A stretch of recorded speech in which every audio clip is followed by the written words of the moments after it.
আসসালামু আলাইকুম। এখন দেখবেন সংবাদ শিরোনাম। রাজধানীর হাজারীবাগে স্কুল ছাত্রীকে ছুরিকাঘাতে হত্যা, দীর্ঘদিন উত্ত্যক্ত করা হচ্ছিল বলে অভিযোগ পরিবারের। জড়িতদের দ্রুত গ্রেফতারের আশ্বাস পুলিশের। সরকারি দলের নাম ভাঙিয়ে নামে বেনামে বিভিন্ন সংগঠনের বদলি আর তদবির বাণিজ্যের অভিযোগ, চাপ দিতে ঘটছে মবের ঘটনাও, টিআইবির উদ্বেগ। আহসান মনসুরকে সরিয়ে বাংলাদেশ ব্যাংকের নতুন গভর্নর মোস্তাকুর রহমান। পরিবর্তন নতুন সরকারের কর্মসূচি অগ্রাধিকারের অংশ বললেন অর্থমন্ত্রী।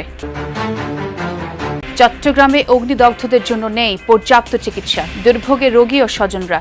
পূর্ণাঙ্গ বার্ন ইউনিট নির্মাণে লাগবে আরও অন্তত 1.5 বছর। বরগুনায় অস্ত্রের মুখে জেলে অপহরণের ঘটনায় জলদস্যু আতঙ্ক, নদীতে মাছ ধরতে যাচ্ছেন না অনেকে, টহল ব্যবস্থা জোরদারের দাবি। আলু নিয়ে দুশ্চিন্তায় কৃষক, উৎপাদন খরচ না ওঠায় হিমাগারের ভাড়া দিতেই খাচ্ছে হিমশিম, আবাদে আগ্রহ হারাচ্ছে অনেকে। এতক্ষণ শুনছিলেন সংবাদ শিরোনাম, এখন দেখবেন বিস্তারিত। রাজধানীর হাজারীবাগে কিশোরের ছুরিকাঘাতে নিহত হয়েছে নবম শ্রেণীর ছাত্রী শাহরিয়ার শারমিন বিনতি। বুধবার রাত 9:30টার দিকে হাজারীবাগের হায়দার হোটেলের গলিতে এই ঘটনা ঘটে। কিশোর সিয়াম দীর্ঘদিন ধরে মেয়েকে উত্ত্যক্ত করে আসছিল বলে অভিযোগ বিনতির বাবার। পুলিশ জানিয়েছে অভিযুক্তকে ধরতে অভিযান চলমান রয়েছে। রাত 9:30টার দিকে হায়দার হোটেলের গলি ধরে অভিযুক্ত কিশোর সিয়ামের সঙ্গে দৃষ্টান্তমূলক শাস্তির দাবিতে থানার সামনে বিক্ষোভ ও সড়ক অবরোধ করেন এলাকাবাসী। থানার ওসি গোলাম মর্তুজা জানান, মরদেহে দৃশ্যমান আঘাতের কোনো চিহ্ন নেই। প্রাথমিকভাবে পানিতে পড়ে মৃত্যু হয়েছে বলে ধারণা করা হলেও ময়নাতদন্ত প্রতিবেদন এলে এ ব্যাপারে নিশ্চিত হওয়া যাবে।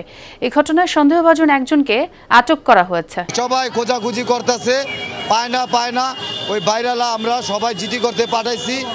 এর ভিতরে আমরা ওই নতুন বিল্ডিংয়ে গিয়া দেখি কি যে আমাদের মাইয়াটা আপনার ওই গাতায় পড়া রয়েছে। বাড়িওয়ালারা সিসিটিভি লাগাইছে, সিসিটিভি এই পর্যন্ত আমাদের দেখায় নাই। আমার বাচ্চারা বামে গেছে না ডানে গেছে না সোজা গেছে না কে ধরছে, আমাদের এটাই দেখার দরকার। নতুন সরকার ঠিকমতো কাজ শুরু করতে না করতেই বিভিন্ন সরকারি দপ্তর আর ব্যাংকের নামে বেনামে তৎপর হয়ে উঠেছে নানা সংগঠন। বদলি আর তদবির বাণিজ্যে চাপ দিতে ঘটেছে মবের ঘটনাও। সম্প্রতি জিয়া পরিষদের নামে সোনালী ব্যাংকের 6 কর্মকর্তাকে চাপ দিয়ে বদলির ঘটনা আলোচনার জন্ম দিয়েছে।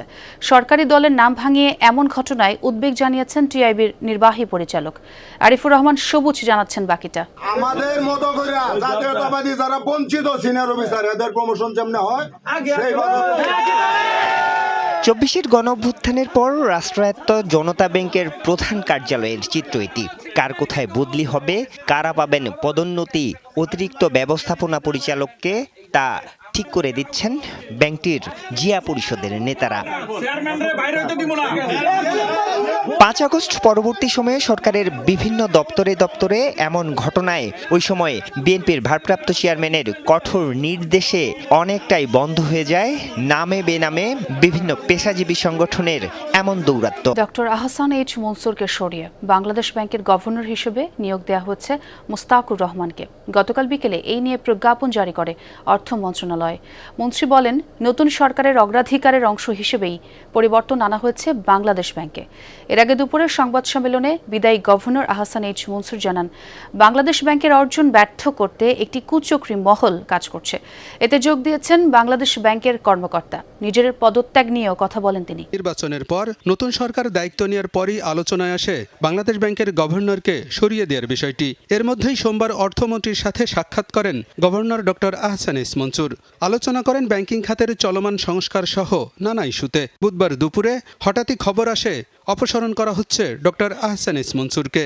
নতুন গভর্নর হিসেবে নিয়োগ পাচ্ছেন মোস্তাকুর রহমান। বিষয়টি জানাজানির পর নিজ কার্যালয় থেকে বেরিয়ে যান বাংলাদেশ ব্যাংকের গভর্নর আহসান এইচ মনসুর। বিকেলে আগের গভর্নরকে সরিয়ে নতুন গভর্নর নিয়োগের প্রজ্ঞাপন জারি করে অর্থ মন্ত্রণালয়। পরে সচিবালয়ে অর্থমন্ত্রী বলেন, সরকারের কর্মসূচি এবং অগ্রাধিকারের অংশ হিসেবেই পরিবর্তন আনা হয়েছে বাংলাদেশ ব্যাংকে। নতুন সরকারের যে প্রোগ্রাম আছে, প্রেফারেন্স আছে, যে চিন্তা আছে, ভাবনা আছে, সবগুলোর সাথে মিলিয়ে এগুলো বাস্তবায়নের জন্য যেখানে যেখানে প্রয়োজন সেখানে তো পরিবর্তন হবে। শুধু বাংলাদেশ ব্যাংকের পরিবর্তন হয়নি। চট্টগ্রামে অগ্নিদগ্ধদের জন্য নেই পর্যাপ্ত চিকিৎসা সুবিধা, তাই রোগী নিয়ে ছুটতে হয় ঢাকায়। এতে ভোগান্তি শেষ নেই রোগী আর স্বজনদের। 150 শয্যার নতুন পূর্ণাঙ্গ বার্ন ইউনিটের নির্মাণ কাজ শেষ হয়েছে 26%। চালু হতে সময় লাগবে আরও অন্তত 1.5 বছর। গেল শনিবার চট্টগ্রামের হালি শহরে এক বাসায় রান্নাঘরে জমে থাকা গ্যাস বিস্ফোরণে 9 জন দগ্ধ হওয়ার পর আরেকবার ফুটে উঠে চিকিৎসার দৈন্যতা। দগ্ধ প্রত্যেককে ঢাকায় জাতীয় বার্ন অ্যান্ড প্লাস্টিক সার্জারি ইনস্টিটিউটে পাঠানো হয়। সেখানে মৃত্যু হয় 5 জনের। শুধু এই ঘটনাই নয়, চট্টগ্রামে বড় অগ্নিকাণ্ড বা বিস্ফোরণে দগ্ধের ঘটনা ঘটলেই রোগীদেরকে চট্টগ্রাম থেকে ঢাকা পাঠাতে হয়, কারণ চট্টগ্রাম মেডিকেলে পোড়া রোগীদের চিকিৎসায় পর্যাপ্ত ব্যবস্থা নেই।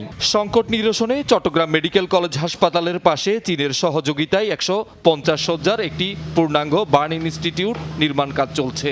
এখনও কাজ হয়েছে মাত্র 26%। নির্মাণ শেষ হতে লাগবে আরও 1.5 বছর। চট্টগ্রাম বিভাগের 11টি জেলার মধ্যে চট্টগ্রাম মেডিকেল কলেজ হাসপাতালেই শুধু বার্ন ইউনিট আছে। শয্যা সংখ্যা 26, তবে নেই আধুনিক যন্ত্রপাতি। সাম্প্রতিক সময়ে বরগুনায় জলদস্যুদের অস্ত্রের মুখে কয়েকজন জেলে অপহরণের ঘটনার পর আতঙ্ক ছড়িয়েছে মৎস্যজীবীদের মধ্যে। ভয়ে নদীতে মাছ শিকার করতে যাচ্ছেন না অনেকে। এই অবস্থায় কোস্টগার্ড, নৌ পুলিশের টহল ব্যবস্থা জোরদারের দাবি তাদের।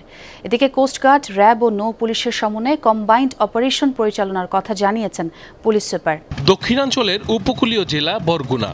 বঙ্গোপসাগরের কোল ঘেঁষা এই জেলায় জালের মতো ছড়িয়ে আছে পায়রা, বিষখালী ও বলেশ্বর নদ নদী। তীরবর্তী এলাকার বেশিরভাগ বাসিন্দা মৎস্য আহরণের মাধ্যমে জীবিকা নির্বাহ করে।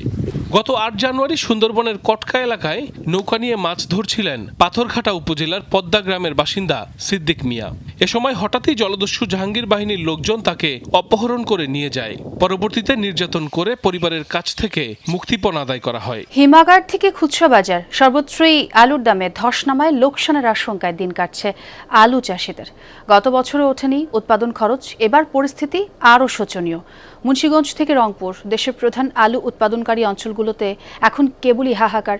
অনেক ক্ষেত্রে হিমাগারের ভাড়ার টাকা ও পকেট থেকে দিতে হচ্ছে কৃষকদের। ভোক্তা পর্যায়ে দাম স্থিতিশীল থাকলেও কৃষক পাচ্ছে না ন্যায্য পাওনা। আলু নিয়ে কৃষকের লোকসানের সংখ্যা কাটছেই না। এই মুহূর্তে খুচরা বাজারে পণ্যের দাম কেজি প্রতি 20 থেকে 25 টাকা। গত বছরের এই সময়ে দাম ছিল আরও বেশি। গেল বছর সরকার আলুর বাজার মূল্য 22 টাকা নির্ধারণ করলেও তাতে উৎপাদন খরচ ওঠেনি। ফলে আলুর দাম নিয়ে এবারও দুশ্চিন্তায় মুন্সিগঞ্জের কৃষকেরা। অন্যদিকে ন্যায্য দাম না পেয়ে আলু চাষে আগ্রহ হারাচ্ছেন রংপুরের চাষিরাও। এবার জেলায় ফলনও কম হয়েছে প্রায় 27,000 হেক্টর জমিতে। চাষাবাদ এখন ঋণগ্রস্ত করতে হইতেছে। আলু ক্ষেত মনে করেন কানিপতি খরচ যায় 2.5 লাখ, বিক্রি আহে 50,000 60,000। হিমাগার কর্তৃপক্ষ তো এটা আমলে নিবে না। এরা বলতেছে আপনাদের আলু হোক, চাই দাম পান কিংবা না পান, ওনাদের মনে করেন এই ন্যায্য ভাড়া দিতেই হবে। 100 আলু লাগাইতে মনে করেন যত টাকা বিক্রি আসে এই তো মনে করেন 3 লাখ টাকা খরচ যায় বেশি।